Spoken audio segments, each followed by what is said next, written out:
Our goal is to be zero learning curve. So you download the app, you log in with your phone number or email, whatever, Gmail, doesn't matter. And you are either be joining to a workspace or creating a new one, and that's it. You know how to use it. Obviously, the features are very similar to iPhone. You can be like amateur and you can be professional and use a lot of extended features that are hidden because it is a complex platform, a rich platform. I wouldn't say complex, but zero learning curve is something that we see. You see somebody downloading the app, inviting 3 people. 5 minutes after, it's a 3, 4, 5 people team. They're trying it for a week or two, and then in 2 days, 70 people on the platform using it. I mean, you see that, right? It's interesting. You see it just explode, right? Welcome to Captive Conversations, brought to you by Captive Wi-Fi. I'm your host, Adam Forman. This podcast brings you the best stories from suppliers, marketers, and operators from our beloved hospitality sector. Now, let's get on with the show. Hello, everyone. A nice remote podcast today. And I apologize, Guy, because I've been a bit shit in the past of getting this booked in, and it's all been my fault, even though you are busier than me. But thank you for coming on, and I'm excited to hear the history because you've been a busy boy. So it will be really interesting to hear your history, and then obviously where you are now and what you're building, because it's quite exciting. And some of us over here have seen the explosion of that platform, which is nice, and we have clients using it as well. So I will let you introduce yourself to everyone. So say hello to everyone, and I'll let you do the intro. So hi, Guy Weiss, CEO of ZenZap. Nice to meet you all. Thank you for having me. I'm thrilled to start. Amazing. Perfect. So thank you for coming. So we have 2 questions from the last guest who actually worked with you when you were over here last for the service show. So Richard Liverman from Richard Solutions was the last person on, and you guys worked with him when he was here. He did some awesome video content for you. So I think definitely use him again to do some more. His questions were, first question was, are apps a little boring at the moment? Which is quite a good one for you, to be honest with you. Well, it's a smart question on one hand, but it's tricky. I think that apps on the personal side, like we didn't see any new innovations over the last few years. Let alone AI, obviously, which is amazing and just at the beginning of it. But I think apps are really boring. Double down on boring apps. I think in the workplace, apps are super boring. And up until a few years, nobody had really thought about the end users. They were thinking about the companies or consumers, but I didn't think about users. So I think now you can make work apps and essential work apps a little bit less boring, a little bit more compatible with users and what users expect to have in 2025, 2026. So yeah, I actually agree. Kind of boring. Yeah, it's interesting. I feel like I was speaking to someone the other day who said to me, LinkedIn's turned into the Facebook of work. It is. You know, with additions to it. I think LinkedIn is the Facebook of grow out people that work. I think it's even more important from some aspects than Facebook itself. For me personally, it's my social life eventually. Yeah, and it's amazing how you'll connect to more people from there. So question number 2, and it could be anywhere. He says, recommend an intimate restaurant to visit. Pitch an independent restaurant, why you love it. And I've put here so I can take Richard out, but we won't be going there just yet until we both, not together anyway. So unless we're not that intimate right now. So an intimate restaurant. There's a place I love. It's fairly small, and it's I don't know if it's famous at all, but every time I go to Amsterdam, there's a place called Sampura. Sampura, I think. Sampurna. It's an Indonesian restaurant serving the best Indonesian food, which I guess it's not so famous, but it's a very, very Asian type of cuisine, and I just love it. It's a small place, super cozy, serving the best food. So you should go. You should check it out. And let me know when you go. Let me know when you go. I'll come. Yeah, no, I will. To be fair, we have partners over in Amsterdam. So Leet is a loyalty company we work with. So I was over there for the Horecava event a little while back. But I am another visit. And it was more of a fleeting visit. So I was in meetings 2 days and then out. But yeah, thank you for that. That's helpful. Indonesian restaurants are pretty surprising, I would say. Yeah. I love Indonesian restaurants. Okay, perfect. So we're going to jump on to the standard questions. The first question is best hospitality experience. And that could be anywhere or for anything, something that sticks out for you in a moment. Well, the best hospitality, I think actually it was in a hotel that I actually forgot the name. I'll come back in a second. Where we came up middle of the night, me and my wife. The host was so nice. It was like a very small sideways hotel, and they took such a good care about where we came from, what are we doing, what's our plan. So it wasn't just about a place to stay. It was being a part of our trip. And I think that was very unique. It was in the States, in upstate New York, in the Hudson Valley. But it was so beautiful to see that they actually care. It's not about, all right, that's a trade. You give us your money, we'll give you a place to stay, you get the breakfast, you get the coffee, whatever. It was just like, we really care about your trip. And that was beautiful.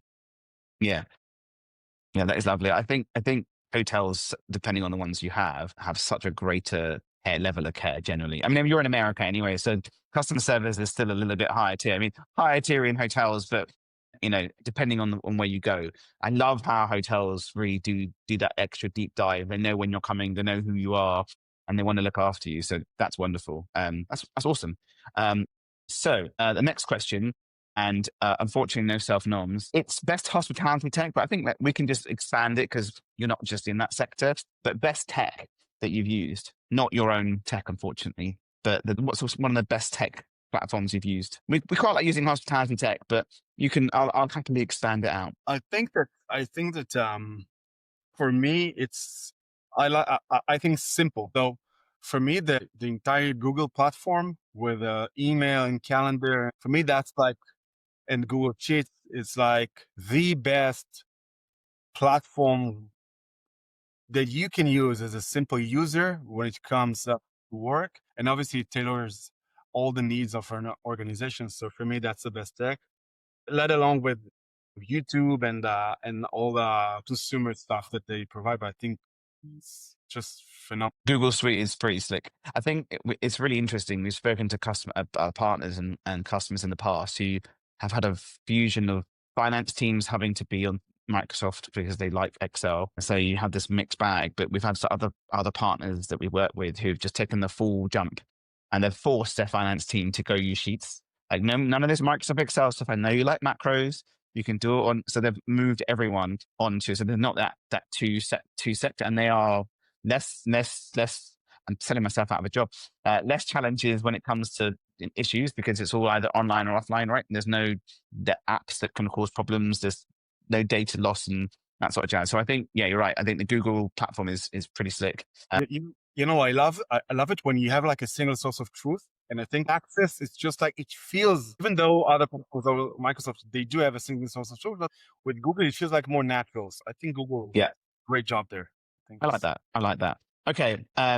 Best restaurant. Again, that can be anywhere. Best restaurant. Yeah. Best for what? Experience. I mean, you've done your hospitality experience, but something that like some of our previous guests love a restaurant that's great for the kids, others that have just had an awesome experience. And it's more about like that I think it's all about the story and what stays in your mind of somewhere you've been. Obviously, the one in Amsterdam was the experience, which is great, but like something that stuck in your mind, something you'd go back to because it hit that. So there's a place in New York called Isodi. It's a small Italian restaurant next to Bleecker Street. It's a great place because it feels like you're in like a small place in Rome or wherever. They're transporting you. You're middle in New York, obviously. The food is so good, and they give you like the best service because they let you feel really in the moment. The essence of being there in the moment. Yeah, and let you taste and feel the Italian vibe, although you're in the middle of New York. So that was I had such a good time there. Yeah. And then you walked out and it's mental. I like Bleecker Street. Bleecker Street's pretty awesome. So it's a great road. There's some awesome spaces down there. I do need to go back. I did the whirlwind rush of like a week of just exploring New York. Rush? No. I did like a week rush Oh, rough. in not Russia, a week rush. So I did like a Monday to Sunday, like smash through New York. Deep packing was probably my favorite out No. of all places. It was so cool. Yeah, so cool and so busy, but I loved it. Okay, Like, so we're gonna go deep dive. And we're gonna talk about. So the questions I had here basically was my AI researcher, ChatGPT, and I will share. I've actually got a full brief it did for me, which I'll share to you afterwards because it's really interesting. It's giving you like a 7 like mini paragraph of your history, which I haven't done a debrief myself in it, but that's how it found these questions. So the first question was your journey spans quite a diverse background from early marketing roles at tech companies to founding startups.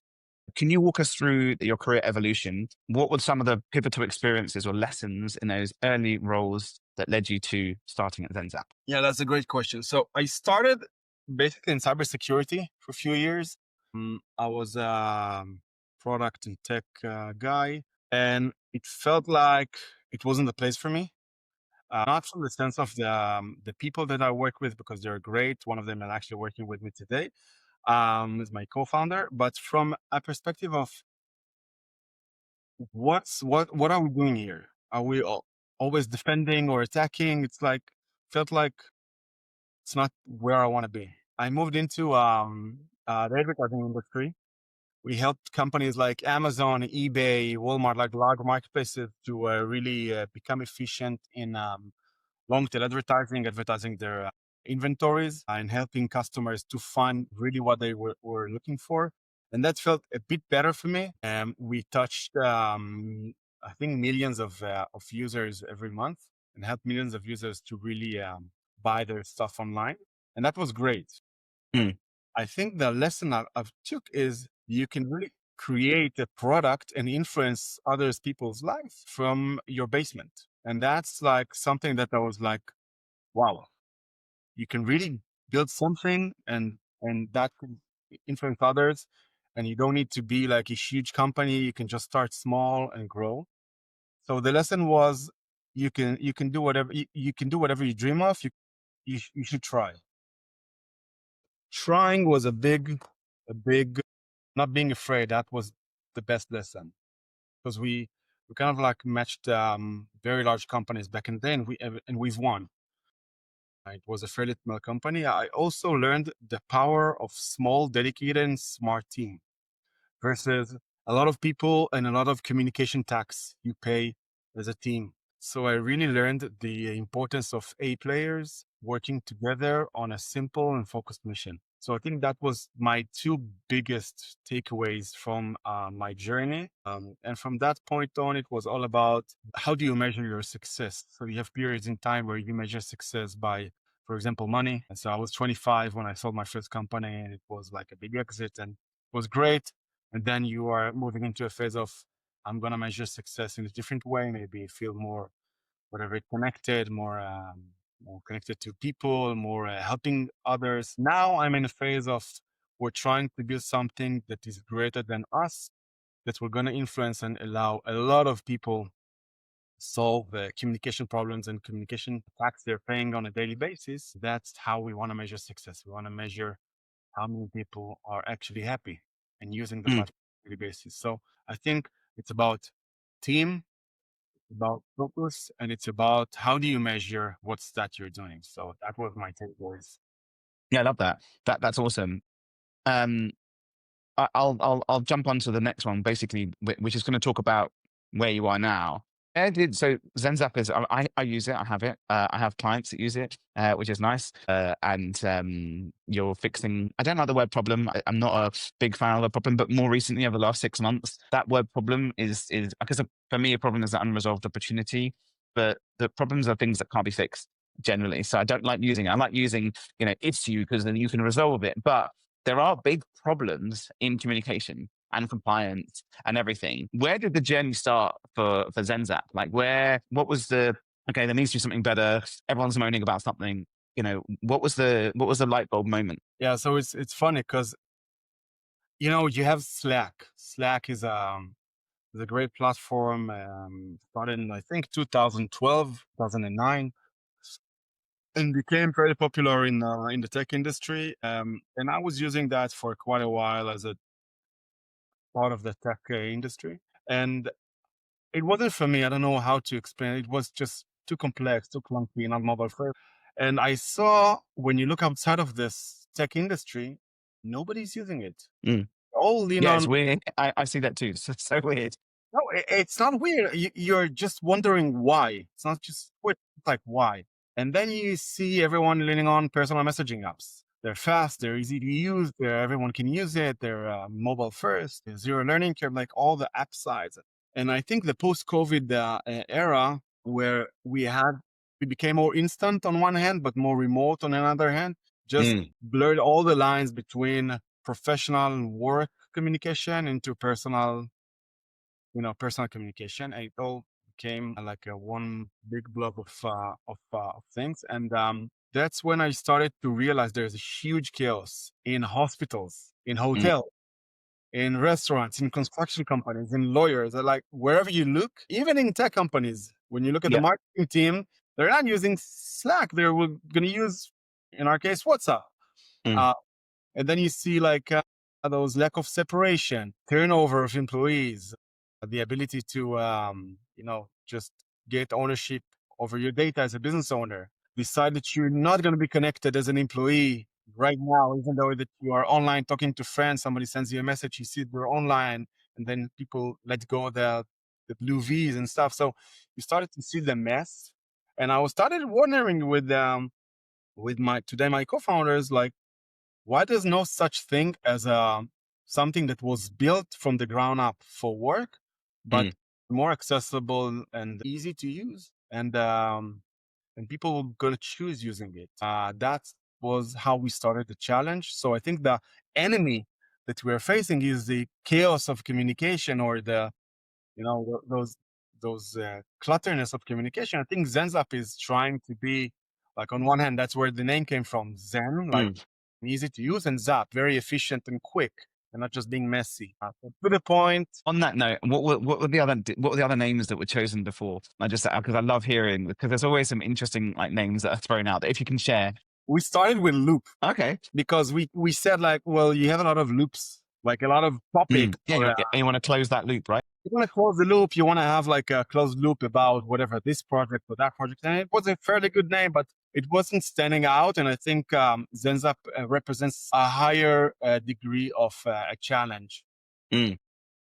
A loop was something very tactical. I think ZenZap is become much bigger in a sense of what we're aiming for and what's the larger vision. So yeah, loop was a one. So what was it like? Did you started, you got the team together, built a very basic MVP? What was the journey like? Because, you're not just starting, you're like, this isn't something like, I just want to build a website, or I want to build a mobile app. I want to build something. So this is like you're looking like a omni-channel experience, all different across different ecosystems. It's not a simple solution, especially with as you mentioned, the immediate, right? It's the immediate connection, the immediate and the reading and seeing that someone's online and typing. It's not an easy one to just say, I'm gonna create a business version of this. So it's taking a lot of time and a lot of knowledge. And even then, it's super complex to create something that is simple. So the challenge would be, on one hand, provide a simple, as you would expect, work chat app to work, because everyone hates work chat apps. They work, they're clumsy, they're complex. On one hand, to make it like a B2C vibe, like a WhatsApp, iMessage, Telegram quality, all platforms, slick, smooth, fast. But on the other hand, be able to provide all the needs for a CIO of a large organization, and a security officer, and meeting all SOC 2 and all of those things that you need to meet, the criteria you need to meet as a professional tool, and be connected to hundreds of applications, be able to allow your users to create their own workflows on the system. And we can talk about it later on. So on one hand, to be simple, but on the other hand, be built from the ground up for work. And that required a lot of knowledge, mobile knowledge. That's why we hired teams from Snapchat and a lot of different places. And it was a quite difficult and a challenging almost 3 years. We've partnered, the company really started at Adam Fisher's office, and he really gave us the strength and the power to think that we can make it. So we've partnered with Bessemer and started this journey, and it takes a lot of time to build product. That the best compliment we can get is, oh, it's just like WhatsApp for work. Yeah. So the best compliment we can get is, oh, it's like text messaging just for work. It Yeah. makes sense. And I was like, thank you. Finally they get it. So you've got to the stage now. So I mean, we've seen it. I could probably put a linset into it of what it looks like and so on. So you've got a ton of features in there. I think when we met and went before, and I met Josh, and he was telling me about the platform. I was telling him a story of a client of ours that no longer exists. Unfortunately, they're a restaurant group that don't exist anymore. And one of the nightmare challenges in hospitality was the WhatsApp group was made. This is before you guys existed. The WhatsApp group was made. The GM at that point, and they had 5 restaurants, created the group, added all the staff into the group, and everything was great. Fantastic. They were happy because people were messaging. And then that person who owned the group decided to go back to Australia. And he didn't leave on such good terms, let's just say. So he then left, and this group was still open. So within the next 3 months, they then realized that they couldn't add anyone, they couldn't remove anyone. And there was probably about 20 staff that left also in that period. And he was telling me that it's been the most difficult HR experience of his entire life. This is the guy that was running the brand because he, sorry, let me get rid of that window, because they were getting abuse from previous staff members, from this ex guy who is no longer there. And to people who are getting direct messages because his numbers are all shared. It's a really interesting point of talking about what you have now, is that general conversation that I've just said is happening everywhere, not just in hospitality. It's happening in all industries. Everyone's got a little break-off group somewhere. Do you know what I mean? So what are some of the things? I know you've done some new features recently. I mean, the familiarity is pretty awesome. So now obviously you've got the app, you've got mobile, you've got desktop, right? You've got web. Web you can log in via the web as well. Yeah, sure. Yes, perfect. Yeah, I thought so. So you recently added a couple of, well, obviously SOC 2 compliance a little while back now, which is awesome. So that helps, that security, as you mentioned. But I think one of the things that I would love to point out is that security piece with like hiding. I think you've got that now, right? So yeah, I'd love to hear more about that. Let's take a step back and then we can drill down into like what we call jobs to be done that can't be done on other platforms, and you can get those jobs done. So I think if you want to build like a modern infrastructure for work communication, you would need to use and choose a chat interface, because that's where we're going. That's how we communicate. That's like the most common denominator for teams to get things done. You need to make it familiar and accessible so everyone can use it. If you have someone who is more educated on tech, and mostly the CEOs that are less educated in tech, they all need to be in the same place. And it needs to be compliant and secure, as you mentioned, because otherwise you can just use personal ones. So compliance and security and control is 3 big words that we can drill down in a second. You need those features. And then it needs to be connected to business apps and business workflows and tailor-made to you what you do on a daily basis. So let's touch point on those compliance, security, control. What you just mentioned is like, we get those hundreds stories on a daily basis of we've tried, somebody walks away and he's a part of the group. So we will start a new group because we don't feel comfortable, kick him out. But anyways, all the data until that point of time stays with him on the phone, so he can literally steal all my IP and all the knowledge. He can create a lawsuit as an ex-employee because I said something, I don't know, appropriate in the group chat, and he can use it now against me. So we hear those stories, as you said, industries all the time. I always say that it's like using Gmail, everyone's Gmail, as work emails. That's why we don't do it. We created work email so the business can control, and once you're out, you're out. So we hear those stories all the time. You have basic GDPR, SOC 2 requirements that as a business you should meet, and obviously you can't meet them. You have user management, which is a huge feature. Onboard employees, get them in the right groups in a minute, let them go very easily once they leave the organization, especially in hospitality when you have a high turnover. That's a real hassle. We actually, I think there's like reduce from numbers that we saw, like the overhead of like onboarding new employees.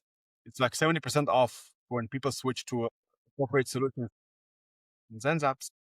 You see that the headache of, are you in this group? They have all the history.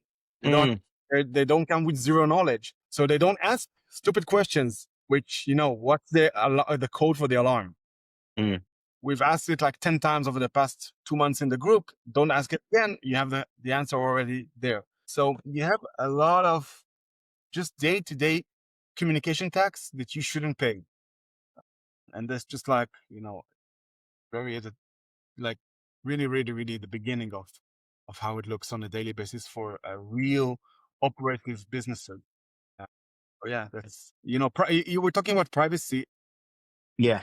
We didn't know about it, obviously, because we have the infrastructure. We could create those features, but we listen to customers. All right, we have customer advisory board, and we started listening and hearing a lot of, especially restaurants, where you get sexual harassments cases going back to the owner. Because, for example, you have a hot girl working for the restaurant, and you have one of the guys in the kitchen or whatever just taking her number from the group chat and starting to harass her after working hours. So we've created this very simple feature: hide phone numbers and hide personal details. So it's work, and that's an amazing feature, because now when you have 200 people working for your restaurant, there's no reason to share personal details other if you wish. So Yeah. that's a part of the control. It's like small things that can create huge hassle and a lot of chaos.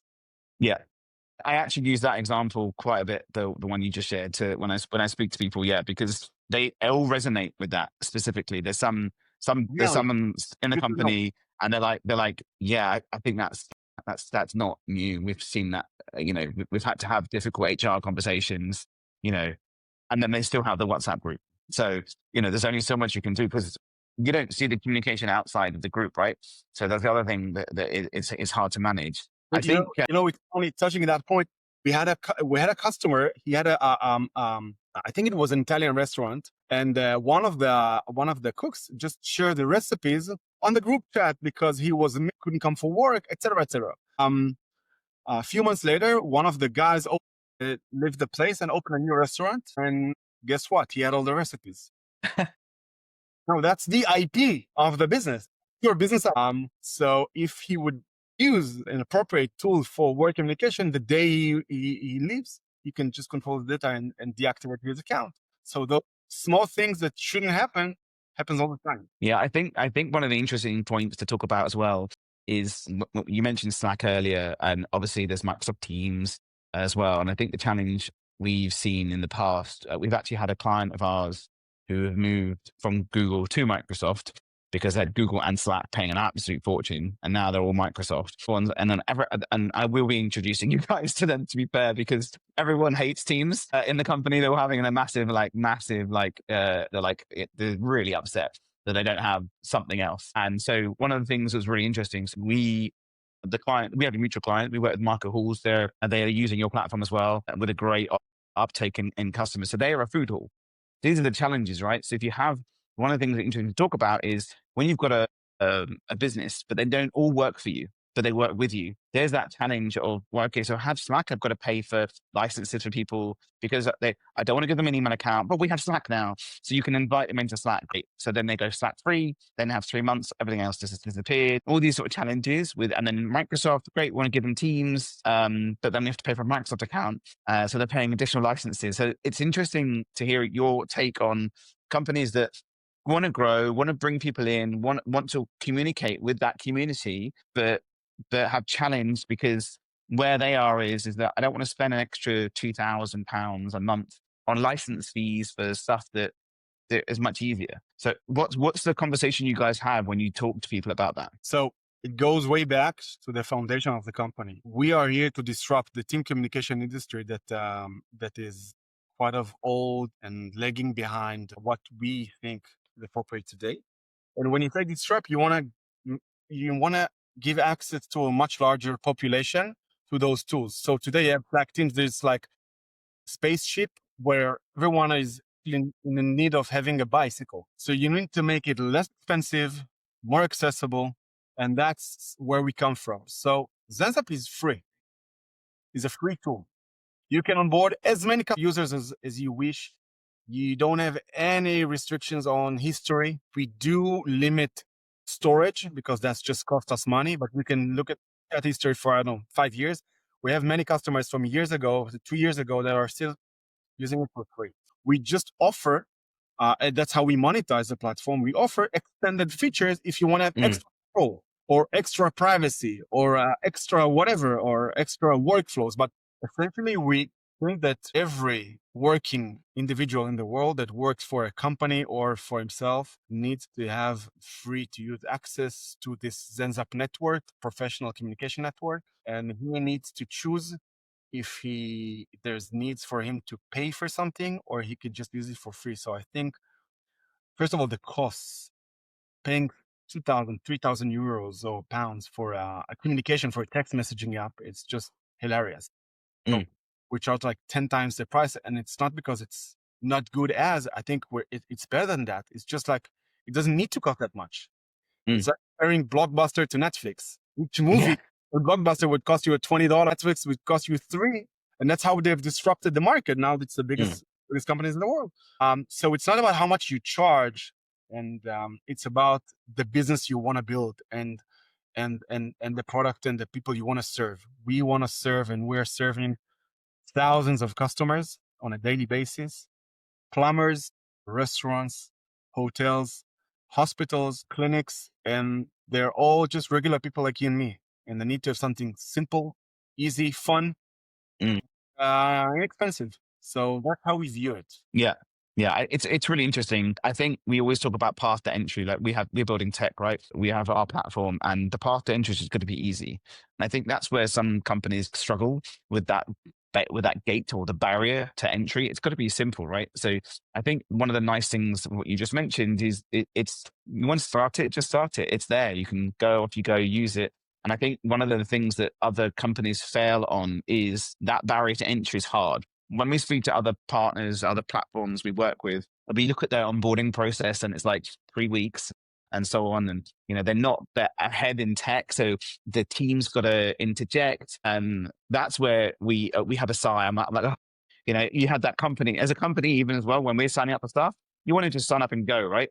So I think that the path to entries, and I think you've done a really good job in creating that free version to letting them, you're basically pulling them in. You're roping that out. You're reeling up the fish in the line when you go fishing, and you know that once they start using it and all the team are using it, then if they want extra features, they'll go for it. And again, in hospitality specifically, and the clients that we use, it's interesting because they will go straight for that hidden number feature.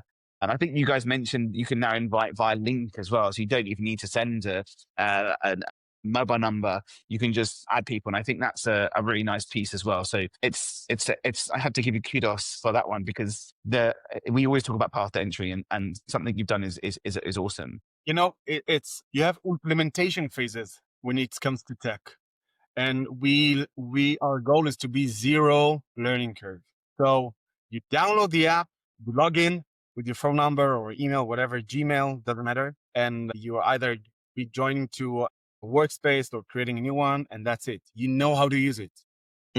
Obviously, and the features are very similar to iPhone. You can be like an amateur and you can be professional and use a lot of extended features that are hidden, because it is a complex platform, a rich platform. I wouldn't say complex, but zero learning curve is something that we see. You see somebody downloading the app, inviting 3 people. 5 minutes after, it's a 3, 4, 5 people team. They're trying it for a week or two, and then in 2 days, 70 people on the platform using it. You see that, right? It's interesting. You see it just explode, right? Yeah, and then you're like looking sideways, and you look at companies like, I wouldn't mention names, but project management and task management tools that they are bragging about, PLG from team of 1 people to 10 people. And I was like, 2 weeks were literally the platform of the company. We are the platform that the company is using to communicate and to work and to integrate with others. That's key to us. Yeah. the business owner, you should know it's a zero human resource cost to use ZenZap with your company, with your team, from 10 people team to 300, 400 people team. They all do it online. Obviously, we have a lot of content and videos to support and to explain. We've done a lot of efforts around that. Yeah. I can attest to that. It is very familiar. I think one of the nicest things about it is it's super familiar. So when you look at it, it's not something that it's a new. That's the challenge as well, right? You get a new staff member in hospitality. They'll come in, they'll look at the new point of sale system, and they'll get used to how things work because they're just forced into it. And there's training and there's learning. This isn't a need for that because they have used WhatsApp already. So they've used WhatsApp or they've used Telegram or they've used Slack or whatever it might be. The familiarity what you've built within the system is there. I think the nice piece. So let's talk about what's happening next. I know you've got some additional features, right? So you've got I know the to-do's been there for a while, so you've got like that sort of stuff. Right. It'll be interesting to hear some of like the current like top features that you currently have versus what's coming next. I mean, listen, AI's here, right? There's also interesting things to talk about. I'd love to hear the top features that you currently have in place so that people can understand, because it's not just a messaging platform. It is that at its core, but it's a little bit more powerful than just that. So I think the difference between a simple private personal messaging platform into work messaging platform is that you need to have more features to get things done and to track and monitor and make sure things doesn't get lost. From having to-dos within those group chats and making people assigned to specific to-dos and see all the track record of the changes within the chat. So it saves questions of, did you do that? Did you didn't do it? Just, you see everything. Quick and smart searches, AI search. You can ask the chat, what's the code for the alarm, instead of asking everyone, 50 people on the alarm. So knowledge, using knowledge and recurring knowledge and making sure knowledge is being held and being used. And that's key. So smart searches, to-dos, and making sure you can control who is in, who is out. Company structure. If you have 5 locations, you can create structure for each location. Okay, nice. Group chats, and you can, as a CEO, can deliver a message to the last employee in whatever location. They can also have a message going through to a number of managers, and the same for the managers. So the structure, I think separation and being able to be on a different app is not a feature, it's just a fundamental core thing that we provide, but that's key. Sending scheduled messages. We see like 60-70% of the managers using scheduled messages after working hours. So they want to send a message, but they want to respect your time. So they would just message you going to be sent tomorrow morning at 8:00. You would think the manager is really awake at 8. Oh, hold on. I need to talk about your hours. Sorry, I just need to interrupt you for 1 second. Sure. I literally spoke to Elliot at 1 Lombard Street. Awesome guy. He said to me, Adam, my chef won't go on WhatsApp. I have to buy him a new iPhone, which he will switch off when he leaves. He won't go on WhatsApp. He just won't do it. And I showed him what you have. And I said, there's the hours. Talk to me about the hours. Because that is, I literally had another part of mine who used to do operations manager of like 50 pubs. He said his wife killed him every night because he didn't put his phone on silent. So about midnight, his phone would be like stupid questions, like literally like, where are the keys for this pub, or how do I get this, or I need to order more this. It literally, he was in 40 different groups. It was just mental. And he said I couldn't sleep. It was just, I probably got maybe 6 hours of sleep a night, which isn't that bad. But, so talk to me about that, because that one thing specifically for this people who are listening to this one is a key feature. Yeah. So once you separate and you have a dedicated platform for work and you control and you listen to customers, you can create a lot of features that will going to make their life just awesome. So working hours, you can set your working hours, and that means that messages were going to go in, but they were not going to create notifications, and not going to harass. And obviously by separation, it will not going to populate it in your WhatsApp or whatever you use when you talk to your wife or when you talk to your friends. So working hours, scheduled messages are 2 huge unlocks for 24/7 businesses such as the hospitality industry. And I think that's key. We can see it also for doctor in hospitals that run 24/7. Yeah. So those features are, it's a feature, but it changes people's life. I think the other one is the media that doesn't being saved on your phone into your library and photos, but is accessible on ZenZap. Even when you're in the tube, it all works. It's all in the database, but it doesn't go into your library. So I think those separation is key to the mental health. We started working with the Vern Chef. I don't know if you're familiar Yeah. with that. Awesome. So he's like all about mental health issues for the hospitality industry. He mentioned that the 3 biggest issues is the 24/7 is I'm not at shift right now. I'm like on my day off. I still get my WhatsApp is being populated with so many. And if I'm not there, I'm not a part of the team. I'm not a part of the culture. So I cannot be promoted in a sense. So there's an HR problem with managers problem. It's all, it's a one big mess where you just don't need to you can just fail now. You can just work as a proper human being, as a professional. So those two, But three, also, I think you get lost as well, right? So if it's in that group, the one group is a mixture of everything. So it might not. So some people will maybe create community, and then you've got like 19 different groups. But the one group, if you're not there for 2 days and say your annual leave and you come back, you're completely lost. You're lost, right? You can't. You're done. So yes. I think that's another interesting. So summarizing what's been happening in the group chat, service sites, we are doing all that. That goes without saying. I think you talked about lost messages. We had a scenario where specifically in one of the restaurants, it's a five location, like a small chain brand Indian food that they told us that one of the employees, one of the cooks just wrote a text message in the group chat, 50, 60 people. I think the freezer is broke. And then he left. And, it's just one message in a river of messages. And they came up the day after, and all the goods, you need to throw it away. And you don't have the goods to be prepared for this service. So, you just lose money, like hundreds or thousands of pounds for stupidity. And if you had those preparation into small group chats with the right people, and you would know what's the context and where in front of the context, the weight of each message we're going to be higher. So people would notice that, and responsibility we're going to be in a much prioritized place versus just a message. And you can create to do for the right person and then allocate it. That's what people do. So that's your problem right now. Thank you very much. So the last question we have here is looking ahead, how do you see the way we communicate at work evolving over the next 5 years? Do you think the landscape of business messaging will shift?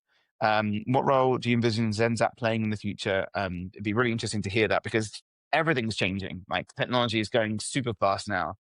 You look at the new Meta glasses that didn't really work properly, that did work with the calling. There's lots happening. It'd be interesting to hear what's the plan, or how you see the industry changing, because there's got to be a change right now. Businesses can't use open message apps. It's not compliant, and people don't understand that as well. Yeah. So I think when I started ZenZap, I had a few years which I wasn't like working as a founder or a CEO, and I had a time to think, read, and learn. And one of the things that caught my ears is something that Jeff Bezos said. That he says that everyone is asking him about what's going to change over the next 10 years, and he said that's the wrong question. The question is what we're going to for sure stay over the next 10 years.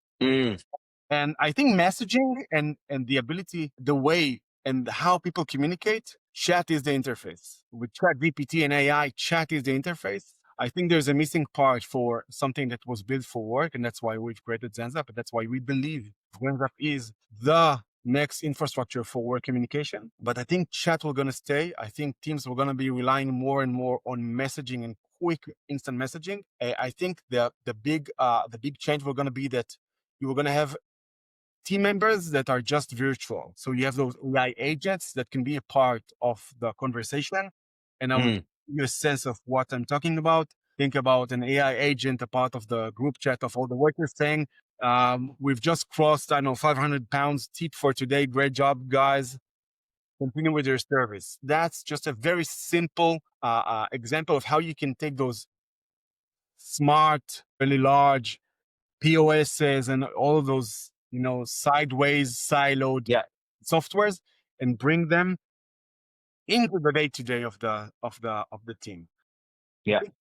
Connectivity over chat is where we're heading. So I think that's my view. And I think ZenZap will a big role So there. you guys can upload documents and files and stuff as well, right? So can you now search like info? So if you want to do a search, so the challenges we have here, there's lots of people, very expensive HR app, very expensive apps for business, lots of really cool functional tools that help the HR for the people side of the business. And I spoke to someone yesterday who does work with a restaurant group, last week. And I said, how many emails do you get on a daily basis asking what's our holiday time? How many days am I allowed off? If I've got a dentist, do I have to take a holiday time, or is it part of this? There's all. She goes, I get 100. I get 100. They've got 150 staff, 250 staff. Sorry. She goes, I get, and it's her and a team, hundreds.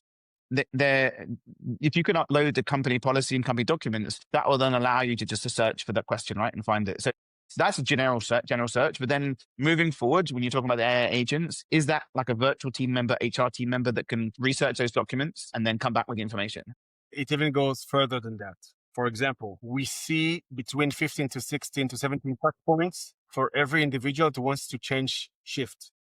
Sticking with and doing noise for everyone, and then telling the manager and the manager to approve. Think about a world where you have everything connected into one place where you need to do just 1, 2, 3 touch points, and everyone is being informed correctly in the right place after all this, this process. So think about, you have 7 shifts and you have 5 people. And so you can ask, hey, who can change shift with me? Somebody interrupts, like agent saying, hey, he can do that, they can do that. Who is willing to do that? And then the manager gets a message on a topic called changing shift, saying Adam and Guy just switched to that guy is taking the shift. That's done. So we definitely, it's not just about proactively searching, it's about making sure you don't even need to search for stuff. So is the future, I mean, we talk about APIs all the time, right? Having an API, I spoke to a point of sale company a couple of years back, and they have an API, but it's not open because he said, and the guy said to him, this guy is he called himself the file or the gateway to the API. It's like one guy. He's like, do you know how expensive it is to maintain an API? Like if we had all the money in the world, we would open the API to everyone, but we have to maintain it. And they're a big company, but they limit what they can do. So there's less challenges. And then you've got people like Square, right? Who are just open, completely open. There's the API. Is that, for me, when you start to say shift changing, my brain goes to, it's going to have a plugin to the HR company, right? So it wouldn't need to go to the manager. It would go to the HR company and then message the manager back to say, by the way, these Swifter changes, I've done it for you. We're hands off. Is that I mean, that's what I can see for that agent, basically. ZenZap is a chat, is the interface. We will not going to be an all-in-one platform. So we want to be as connected as possible. So connectivity, so it's got familiarity, you got security, and you got connectivity. And that creates productivity, right? That the outcome is productivity, but connectivity is key.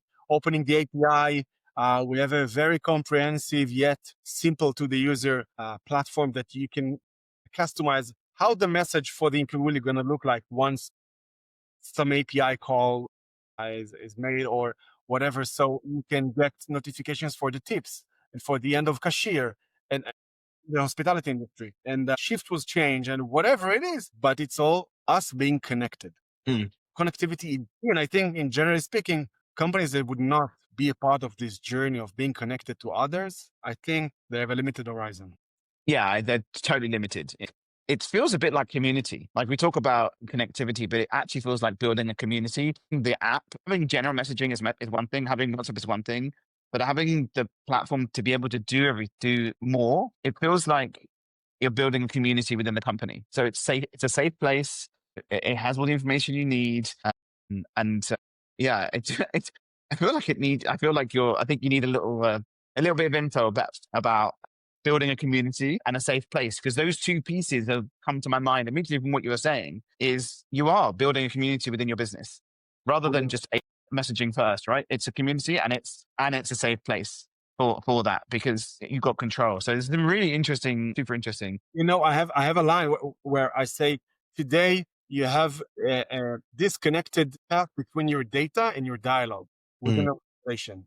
You get scheduling here, you got, I don't know, cash being handed over there, suppliers there, and the communication is being done there. And you need to connect everything to streamline, your business. So it's the disconnection between your dialogues and your data points. I like that. That's a good line. Yeah. There we go. So that's for you. I did it on the previous, so I heard it. So thank you so much. This has been awesome to learn your story and more about the platform. We're going to just dive into the last two questions. So there's two questions for the next guest. The next guest for us will be in hospo, but it will be an operator, marketer, tech, a mixed bag. So it'd be interesting to hear two questions that you have for our next guest. Okay, so I think first question Have you downloaded ZenZap? I'm sorry. I think the first question is how do you manage, or what's your view about culture, and how do you create a culture in such a living and the changing environment such as the hospitality business, especially if he's an operator. I would love to hear like, how do you sustain a culture? I think that's key for businesses and key for scale. And and the second thing is, what's your view? And I know with the hospitality, it's not quite simple to do, but in terms of efficiency and the next wave of AI, or the current wave of AI, how do you view efficiency, if at all, in this industry as an operator? Those are the two things I would ask. I said, there's good questions, deep questions. Thank you. Yeah, I feel sorry for whoever. No, I'm kidding. No, it was super. Thank you so much. This is really interesting. Okay, so where do people go to get the app? I mean, it's pretty easy. They can search it, but I mean, where do people go to find it, to download it, to get it for free and test it? ZenZap on Google, app stores, YouTube. We believe in content and simplicity, so you have a lot of videos, short and long, to explain and answer and address any question or concern you have, from security to whatever. We have a fairly large knowledge base about compliance, security, whatever you need, connectivity. So it's just out there. You can access it quite simply. No strings attached. Download the app, try it out, and let us know if there's anything that you wish to have. We are always seeking to hear more and more ideas. For everyone who opens a new workspace, you'll have Shelly from ZenZap, that's the real person that will chat with you. So that's the gateway to the entire company. Nice. Yeah, so these are real people, support 24/7. So feel free. So that just to clarify, their work time is always on. So they don't sleep. Always on. We have Shelly, and she's always awake. She's an owl. So, amazing. So listen, Guy, thank you so much. This has been awesome. thank you. Hopefully it sheds a light on where you came, where it came from, and what you do. Yeah, thank you so much. It's been great. Thank you. Give everyone a wave goodbye. We speak soon. Thank you.